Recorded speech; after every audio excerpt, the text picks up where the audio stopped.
Okay, so we have to grow. We have to be transformed. But what does that actually feel like in the moment? Because becoming a dazzling creature sounds great in theory, but in practice, daily life is often it's hard. There's suffering, loss, deep confusion.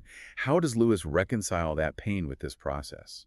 This brings us to the absolute climax of his argument, the central visualization that ties all of this together, the living house. Yes, this is my absolute favorite analogy of his. Break this down for the listener. Imagine yourself as a living house.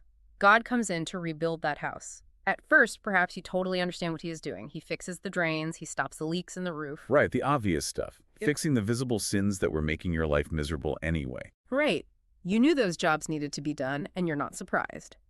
But presently, he starts knocking the house about in a way that hurts abominably and does not seem to make any sense at all. He starts taking down load-bearing walls. Exactly. He's building a new wing over here, putting up an extra floor there, running up towers, making grand courtyards. You thought you were just being made into a decent little cottage. But he has entirely other plans. Lewis says you thought you were being made into a decent little cottage, but he is building a palace. He intends to come and live in it himself. Wow.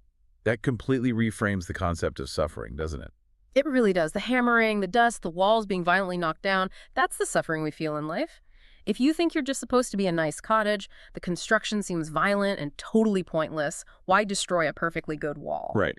But if you realize he's actually building a palace, the violence suddenly makes sense. The structure literally has to be reinforced to hold the immense weight of glory. He's making room for himself. Yes.